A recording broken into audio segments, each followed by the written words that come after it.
This is Standalone on the Quest 3. No PC, no streaming. And seeing games that look this good on Standalone still surprises me every time. Today I'm breaking down just how far Quest 3 visuals have come. I'm going to show you 3 games, 2 of which have not released yet, that are pushing this headset to its absolute limit. I'm talking about Ghost Town, Starlight Vault, and Memoriam. All the footage you're going to see is captured on the Quest 3 natively. Starting off with lighting and atmosphere. Lighting on Quest has pretty much always exclusively been flat, unless you're talking about something like Red Matter 1 or Red Matter 2. Those have always looked really good, but that is the exception, not the rule. The power of the Quest never really allowed for dynamic lighting or even good baked lighting. It had to be simplified, and it was never really light casting, and it didn't affect the player.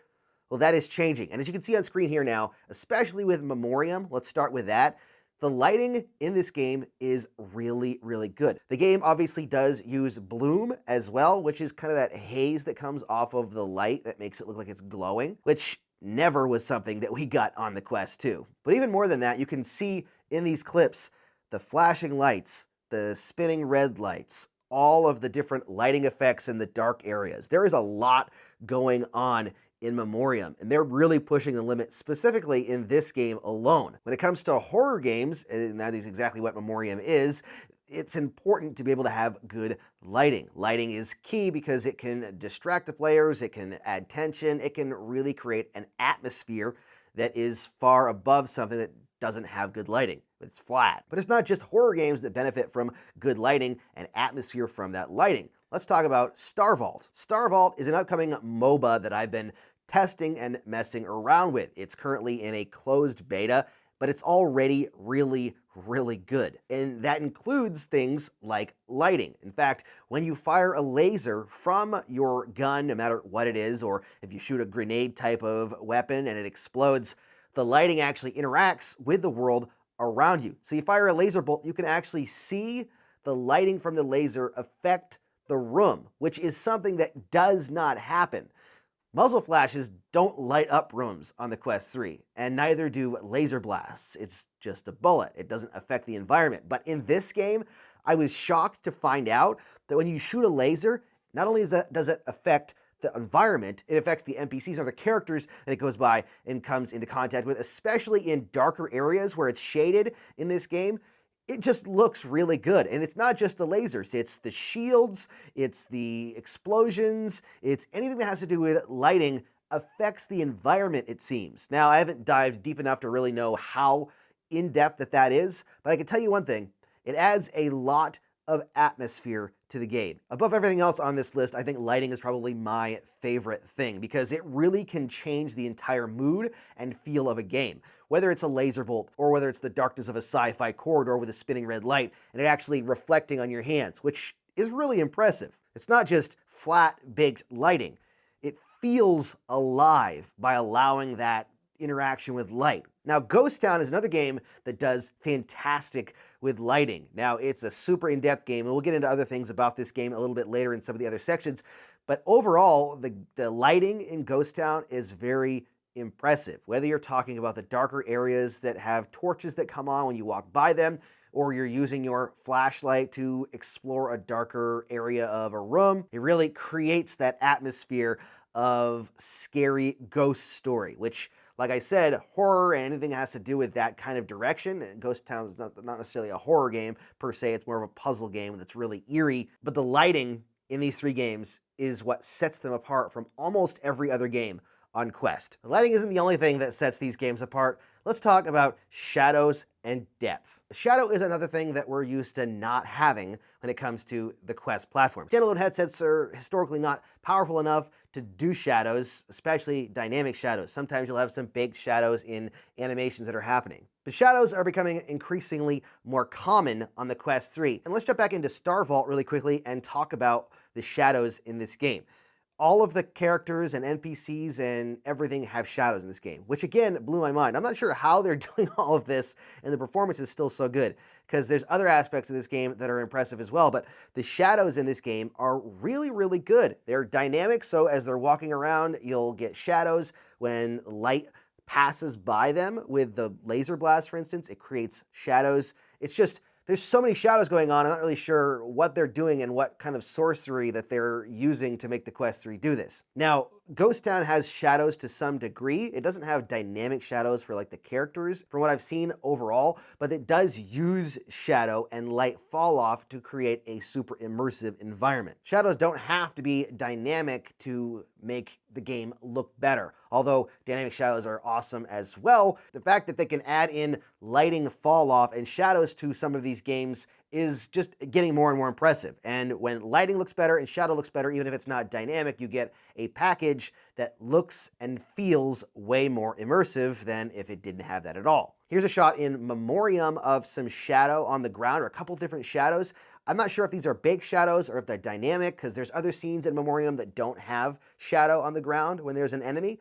I don't know if that means that we're not going to have dynamic shadows entirely and it's just going to be certain baked ones. Games like Metro Awakening did that as well last year, where certain sections used baked lighting and shadows to create a really immersive feel and make it more scary. I think that's probably a great way to go for a lot of these games because it makes it feel way more alive.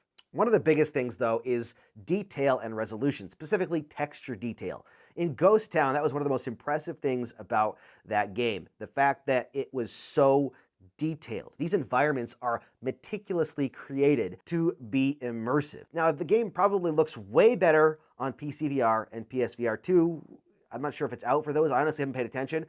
But just standalone on Quest 3, the footage you're seeing here looks so good. The environments are really high resolution. The textures look really good. Now, if you get your face right up to a texture, you're going to obviously see that it's not necessarily as high quality as you might think it is from a little bit farther away or standing a foot or two back. But the reality is, the fact that it's running standalone is darn impressive. These environments, the locations that you go to, the different settings that you're in for Ghost Town, it looks and it feels better than 99% of games I've played on Quest. In fact, overall, for the scale and the way the world looks, it might be the best looking game visually, period, on Quest. Above, in some ways, things like Red Matter 2. It's actually getting to the point where I could put the two games side by side and choose the Quest 3 game. It might not look as good, but it looks darn good, and it's not as obvious. It looks almost more like you've toned the graphic settings down to low, or maybe even mid in some cases, on a PC, not high. That's impressive. One of the things that's most important about VR is the environments and the immersion that you can get from being in those different places. It's not just about the characters, it's not necessarily about the lighting and the shadow. That all comes into play, but the environments are what sells it. And one of the things that these games do is create environments that are extremely immersive using the power of the Quest 3, whether it's bloom or lighting or shadow, or like in Star Vault where you've got literally hundreds of trees with thousands of leaves, it looks like, all in view at the same time, all moving with different plants, lots of different enemies, landscapes, buildings. Like the level of detail in all of this in Star Vault, I'm telling you right now, I know I was talking a lot about Star Vault. I saw the game and I wanted to try it because it looked interesting. And then I heard that they were doing some interesting stuff with visuals and I thought, okay, I have to try this game. And I was so shocked at jumping in and playing the game. The resolution is so good. Textures are so good. Lighting, shadows, trees everywhere. The draw distance is really good. That's the thing about the other two games is Ghost Town and Memoriam. Both of them look really good, but they don't, in a lot of cases, need a lot of draw distance, or they are able to focus all of the energy of the Quest 3 on a small area because the rooms are smaller, or even if it's a big room, it's a room. You're not seeing off in the distance and seeing trees and mountains and like tons of vegetation in the distance. That's something that where draw distance comes into play, and it can really take a hit for performance on the Quest.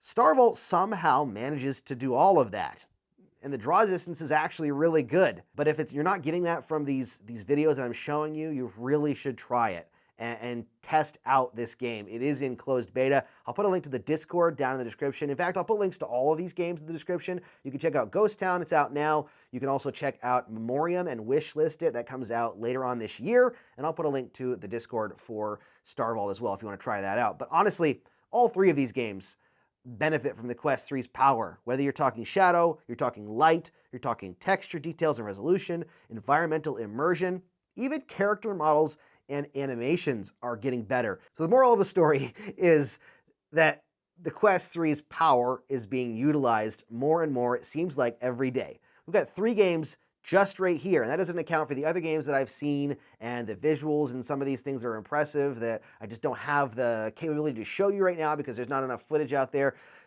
It's starting to slowly creep more and more to the point where I could choose to play Quest 3 instead of PC VR and really not miss out on that much when it comes to the shadows and textures and lighting. Yes, it's always going to look less than when you compare it to PSVR 2 or PC VR.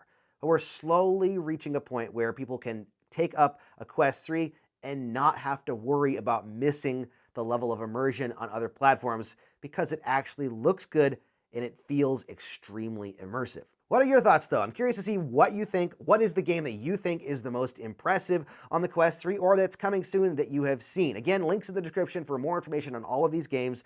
I really hope that this video made you excited for the future of the Quest 3 and beyond, because for me, all that this does is make me want to see more and continue seeing the technology of the Quest 3 and next headset maybe even push forward and make it look even better. Thank you so much for watching. Don't forget to give the video a thumbs up so more people can see it, and subscribe for more videos. Again, as always, happy questing.